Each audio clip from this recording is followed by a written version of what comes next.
Assalamualaikum warahmatullahi wabarakatuh. Selamat pagi pemirsa Trans 7. Hasanah Ensiklopedia Islam Dunia pagi ini hadir kembali dengan serangkaian informasi untuk Anda. Apakah Anda percaya sio dan bintang? Apakah Anda juga percaya dengan dukun dan peramal? Lalu bagaimana dengan ramalan model kartu, minuman, atau gambar? Apakah Anda juga percaya? Barang siapa yang mendatangi dukun atau peramal dan membenarkan apa yang dikatakannya, sungguh ia telah ingkar, kufur dengan apa yang dibawa Nabi SAW. Hadis riwayat Abu Daud.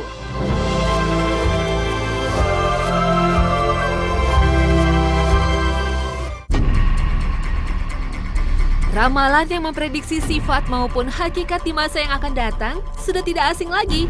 Bentuknya saat ini misalnya hadir dengan bentuk zodiak, kartu, maupun sio. Kata ramal diambil dari bahasa Arab yaitu ramel, yang artinya adalah suatu ilmu untuk menafsir atau memprediksi nasib seseorang maupun yang akan terjadi di masa depan. Sejarah ramalan telah ada dari zaman dulu. Misalnya Raja Firaun telah diberi peringatan oleh peramal bahwa akan ada seorang laki-laki yang kelak menjatuhkan tahta kepemimpinannya. Lalu dengan cepat Firaun merespon ramalan ini dengan membunuh setiap bayi laki-laki. Sebenarnya ramalan dapat dibedakan 3 macam. Pertama, ramalan yang berasal dari wahyu Allah SWT kepada para nabi dan rasulnya. Ramalan ini terdapat di dalam kitab suci Taurat, Zabur, Injil, dan Al-Quran. Serta ada juga yang disampaikan melalui para nabi, seperti yang disampaikan Nabi Muhammad SAW di dalam hadisnya. Ramalan ini pasti akan terjadi dan kita wajib mempercayainya. Yang kedua, ramalan ilmiah. Dilakukan berdasarkan keilmuan dan penelitian untuk memprediksi gejala-gejala yang muncul, misalnya berkaitan dengan cuaca. Dan yang terakhir, ramalan yang berdasarkan informasi dari makhluk gaib dapat bersifat mistik dengan menggunakan media lain yang biasa digunakan oleh seorang peramal.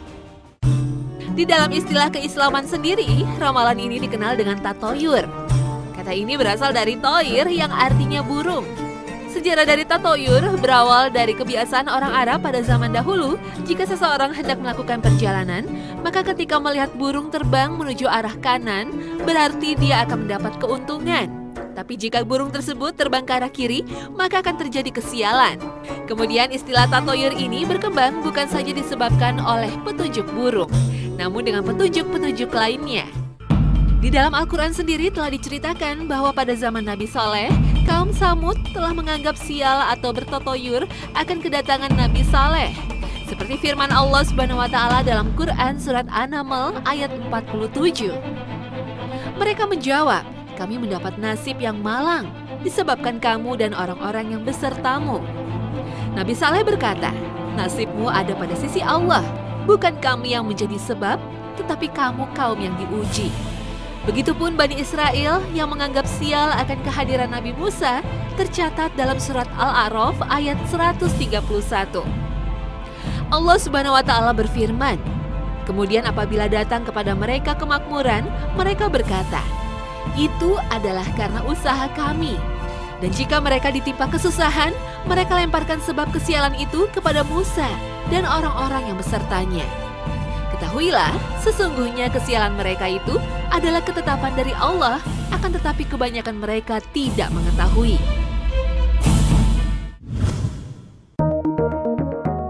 Dalam pengertian saat ini, tatoyur hadir dalam berbagai macam bentuk. Sebagian diantaranya hadir dalam kehidupan kita sehari-hari. Seperti astrologi misalnya, ramalan mengenai kehidupan suatu individu berdasarkan rasi bintang ini bisa ditemukan di berbagai media setiap minggunya. Astrologi berawal dari peradaban Babilonia, mengamati sekaligus meramal kejadian di langit adalah kebiasaan mereka dahulu. Mereka beranggapan bahwa setiap gerak benda-benda di langit adalah pesan dari penguasa alam yang harus diterjemahkan.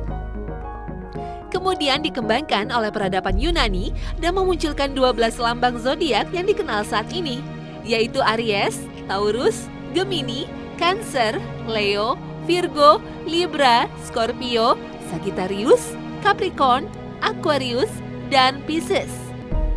Terkadang astrologi dan astronomi dianggap dua hal yang sama, padahal keduanya berbeda. Astronomi berurusan dengan posisi, ukuran, energi, komposisi, serta gerakan benda-benda langit. Astronomi menerjemahkan langit demi pengembangan peradaban dan khusus dalam Islam berguna dalam kepentingan ibadah seperti sholat dan puasa. Astronomi mempelajari alam secara fisika, matematika, dan hukum-hukum alamnya. Sedangkan astrologi menyangkut penafsiran pengaruh posisi bintang-bintang dan planet-planet terhadap sifat dan nasib manusia. Karena semua planet, matahari, dan bulan beredar di sepanjang lingkaran ekliptik, otomatis mereka semua juga beredar di antara zodiak. Seseorang akan menyandang tanda zodiaknya berdasarkan kedudukan matahari di dalam zodiak pada tanggal kelahirannya.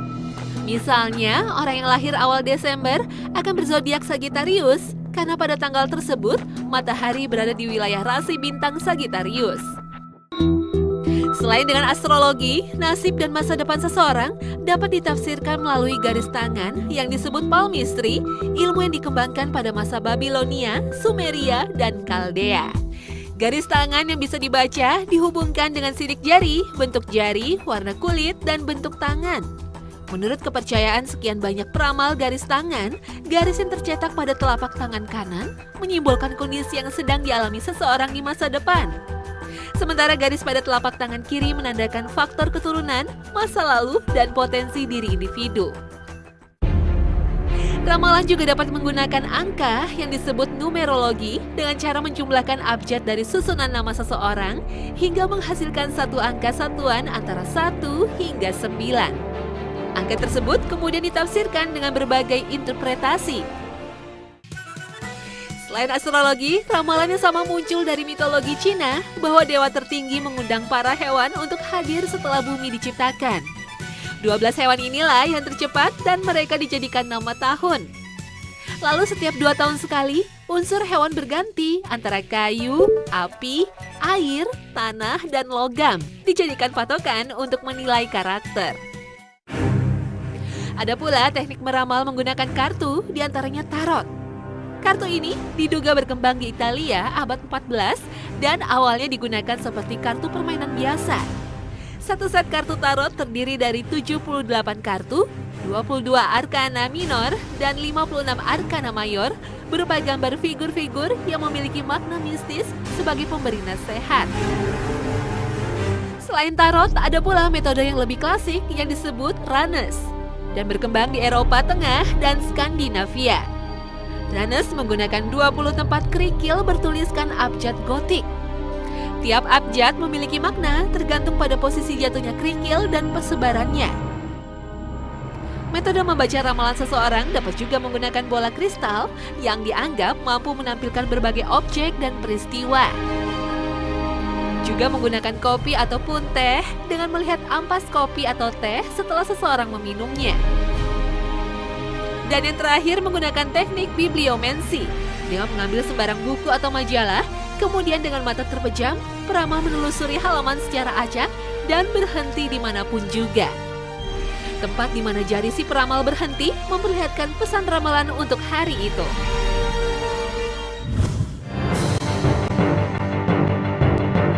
Ramalan yang seringkali terbukti membuat peramalnya dikenal dunia. Salah satunya adalah Nostradamus, seorang penyair yang dekat dengan astrologi. Nostradamus yang pada masa kecilnya dikenal sebagai Michel de Notre Dame, lahir pada tanggal 14 Desember 1503 di Saint-Rémy, Prancis. Ia juga menguasai bahasa Latin, Yunani, dan Yahudi karena diajari oleh sang kakek Jean.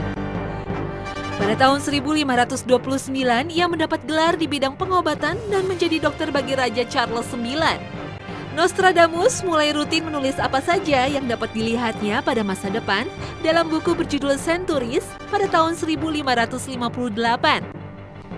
Nama Nostradamus melejit setelah hasil karyanya yang berjudul Les Prophètes terbit pada tahun 1555. Beberapa ramalan dianggap tepat seperti ramalan tentang revolusi Prancis, Inggris, Rusia, termasuk serangan terhadap menara kembar WTC di New York pada 11 September 2001. Ia juga dianggap akurat meramalkan kematiannya sendiri pada 2 Juli 1566. Banyak yang meyakini kalau kemampuan Nostradamus meramal karena dia memiliki kemampuan clairvoyance, yakni kemampuan untuk melihat masa depan. Di tanah air ada sosok Jayabaya, Raja Kediri yang terkenal pula dengan ramalannya. Ramalan Jayabaya atau sering disebut Jangka Jayabaya meramalkan kehidupan masyarakatnya di masa yang akan datang. Di dunia maya yang sering ramai dengan sensasi hoaks pun memunculkan ramalan John Titor. John masuk pada sebuah forum milis Time Travel Institute pada November 2000 hingga Maret 2001. Dia sempat mengambil gambar tentang mesin waktunya dan menyebarkannya di internet. Pada tanggal 21 Maret 2001, John mengucapkan selamat tinggal kepada forum tersebut dan dia kembali ke tahun 2036. Ia menulis beberapa pengalamannya sebagai seorang pengelana waktu. Banyak pula orang yang percaya dengannya dan menanyakan beberapa hal seputar masa depan. Spekulasi dan investigasi tentang siapakah John Titor sebenarnya dan membocorkan sedikit rahasia tentang masa depan itu masih dipertanyakan hingga saat ini. Meramal masa depan maupun nasib menggunakan cara seperti kartu, bola kristal, hingga astrologi jelas dilarang secara syariat Islam. Karena masa depan gaib sifatnya, tidak seorang pun tahu akan kejadiannya. Perkara-perkara gaib hanyalah Allah yang mengetahui. Dan ini adalah hak prerogatif Allah, selain makhluk yang ia beritahukan tentangnya, seperti sebagian malaikat dan para rasul sebagai mukjizat. Dalam hal ini, Allah berfirman, قُل لَّا يَعْلَمُ مَن فِي السَّمَاوَاتِ وَالْأَرْضِ الْغَيْبَ إِلَّا اللَّهُ. Katakanlah, tidak ada seorang pun di langit dan di bumi yang mengetahui perkara yang gaib kecuali Allah. Quran Surat An-Naml ayat 65. Dan dalam Quran Surat Al-Jin ayat 26 dan 27. Alimul ghaibi fala yuzhiru ala ghaibihi ahada. إلا من ارتضى من رسول فإنه يسلك من بين يديه ومن خلفه رصدا. Dia adalah Rob yang mengetahui yang gaib. Maka dia tidak memperlihatkan kepada seseorang pun tentang yang gaib itu kecuali kepada Rasul yang diridhoinya.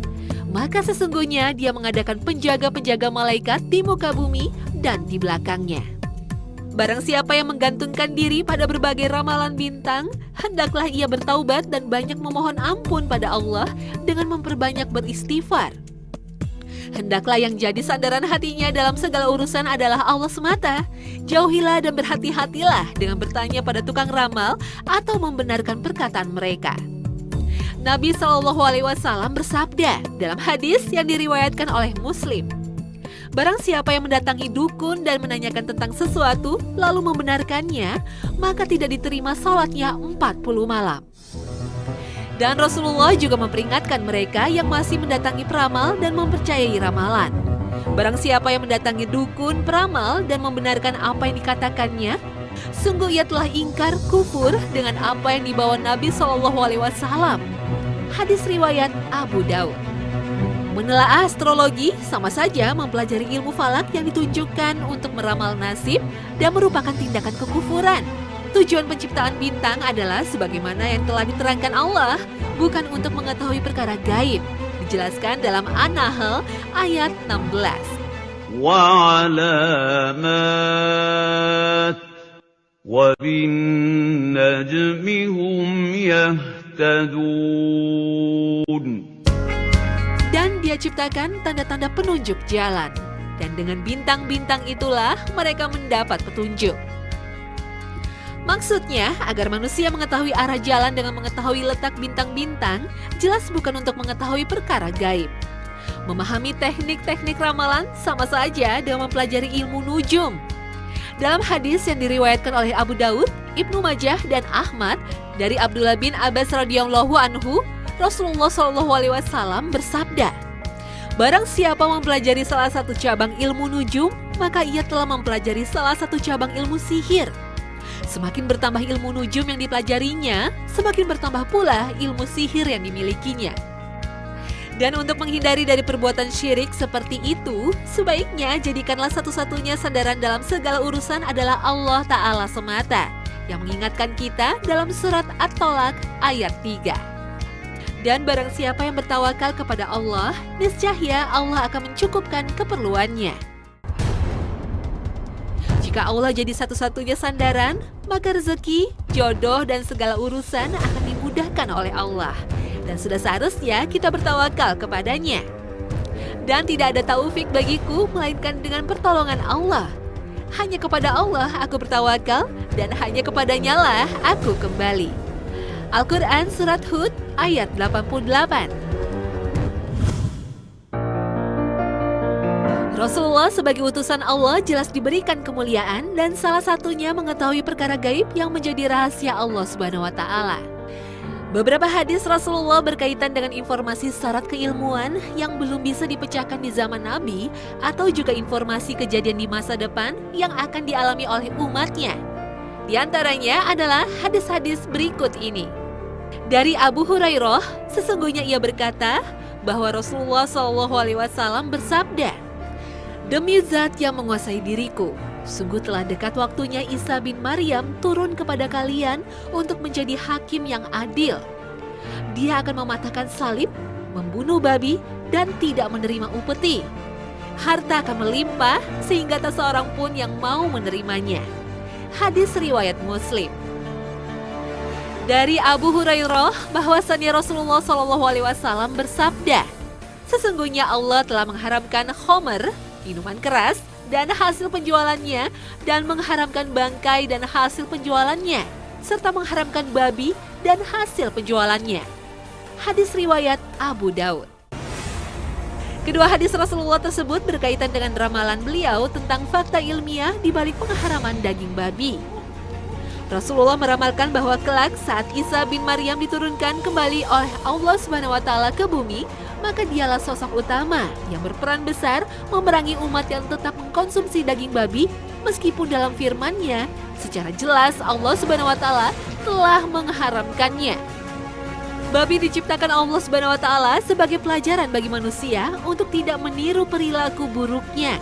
Sementara mengkonsumsi daging babi bisa berdampak pada kesehatan karena daging babi mengandung banyak bibit penyakit seperti cacing pita dan parasit lainnya yang disebabkan oleh perilaku makan si babi. Ramalan berikutnya adalah terpecahnya umat Islam ke dalam 73 golongan. Dari Abu Hurairah, ia berkata bahwa Rasulullah SAW bersabda, "Kaum Yahudi telah terpecah menjadi 71 golongan atau 72 golongan, dan kaum Nasrani telah terpecah menjadi 71 atau 72 golongan. Dan umatku akan terpecah menjadi 73 golongan." Hadis riwayat Abu Daud. Ramalan Rasulullah SAW tentu tidak harus kita maknai secara tekstual, di mana umat Islam terpecah menjadi 73 golongan. Yang jelas saat ini kita mengetahui bahwa umat Islam memang sudah terpecah dalam banyak golongan, di mana setiap golongan menyatakan diri dan identitas kelompoknya sebagai golongan Ahlus Sunnah wal Jamaah, yaitu golongan yang mentaati seluruh ajaran Rasulullah. Dalam hadis tersebut, Rasulullah menyampaikan pesan pada umatnya agar menerima perbedaan sebagai sebuah realitas yang tidak harus disikapi secara negatif. Rasulullah mengajak umatnya untuk menyatukan diri meskipun dari berbagai macam golongan. Allah Subhanahu wa Ta'ala berfirman dalam Al-Quran Surat Ali Imran ayat 103. "Dan berpeganglah kamu semuanya kepada tali agama Allah dan janganlah kamu bercerai-berai. Dan ingatlah akan nikmat Allah kepadamu ketika kamu dahulu masa jahiliyah bermusuh-musuhan. Maka Allah mempersatukan hatimu, lalu menjadilah kamu karena nikmat Allah orang-orang yang bersaudara, dan kamu telah berada di tepi jurang neraka. Lalu Allah menyelamatkan kamu daripadanya. Demikianlah Allah menerangkan ayat-ayatnya kepadamu agar kamu mendapat petunjuk." Ramalan Rasulullah yang pasti akan terjadi adalah peringatan beliau kepada kita akan tanda-tanda kiamat dalam beberapa hadis. Dari Anas radhiyallahu anhu, ia berkata bahwa Rasulullah SAW bersabda, Sesungguhnya sebagian dari tanda-tanda kiamat adalah terangkatnya atau hilangnya ilmu, tetapnya kebodohan, diminumnya khamar, dan tampaknya perzinahan. Hadis riwayat Bukhari. Dalam hadis Tabrani diungkapkan ada 3 perkara yang sulit di akhir zaman. Dari Rasulullah SAW, beliau bersabda, akan datang kepada kalian suatu zaman, di mana zaman tersebut tiada sesuatu pun yang lebih sulit dari 3 perkara, yaitu uang dirham yang halal, atau saudara yang setia, atau sunnah yang diamalkan. Tanda kiamat lain diungkapkan dalam hadis riwayat Bukhari berkaitan runtuhnya moralitas di akhir zaman. Dari Abu Hurairah berkata, Nabi Muhammad SAW bersabda, termasuk tanda-tanda hari kiamat adalah ketika seorang budak perempuan melahirkan anak tuannya. Juga tentang datangnya kaum yang banyak membanggakan diri di dalam masjid. Dari Anas, sesungguhnya Nabi Muhammad SAW bersabda, termasuk tanda-tanda kiamat adalah jika manusia saling membanggakan diri di dalam masjid-masjid. Hadis riwayat Nasa'i. Dan kelalaian dalam menjawab ucapan salam. Dari Ibnu Mas'ud, Rasulullah SAW bersabda, sesungguhnya termasuk tanda-tanda kiamat adalah jika salam penghormatan atau diucapkan seorang lelaki kepada lelaki lain, tidak dijawab salamnya, kecuali kepada orang yang sudah dikenalnya. Hadis riwayat Ahmad. Dan prediksi maraknya pembunuhan. Dari Abu Hurairah radhiyallahu anhu, Rasulullah bersabda, kiamat itu tidak terjadi sampai ilmu dicabut. Banyak hura-hura, waktu terasa berdekatan atau terasa pendek, munculnya fitnah-fitnah, banyak kekacauan yaitu pembunuhan-pembunuhan, sehingga banyaklah harta benda padamu, maka harta benda tersebut menjadi berlimpah ruah. Hadis riwayat Bukhari. Hingga banyaknya orang yang meninggikan bangunan. Abu Hurairah berkata, Nabi Muhammad SAW bersabda, termasuk tanda-tanda kiamat adalah jika pengembala domba saling berlomba meninggikan bangunan. Hadis riwayat Bukhari. Dan munculnya manusia yang menyerupai Dajjal. Sesungguhnya Dajjal akan keluar dan ia membawa air dan api. Adapun yang dilihat manusia sebagai air sebenarnya adalah api yang dapat membakar. Sedangkan yang dilihat manusia sebagai api sebenarnya adalah air tawar yang sejuk. Karena itu, barang siapa di antara kalian sempat bertemu dengannya, maka hendaklah ia memilih yang terlihat sebagai api. Sebab sesungguhnya itu adalah air sejuk yang tawar lagi baik. Hadis riwayat Muslim. Itulah beberapa peringatan Rasulullah tentang tanda kiamat. Dan tentunya masih banyak hadis lain dari Rasulullah dengan mengungkapkan kejadian-kejadian masa depan yang akan dialami umat manusia yang dijamin kebenarannya karena bersumber dari Allah Ta'ala.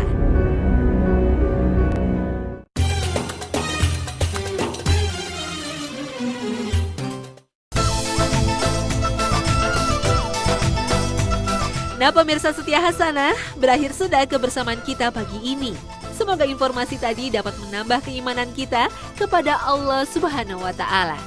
Bila ada kritik dan saran, sampaikan pada kami agar Hasanah bisa menjadi lebih baik dan bermanfaat. Wassalamualaikum warahmatullahi wabarakatuh.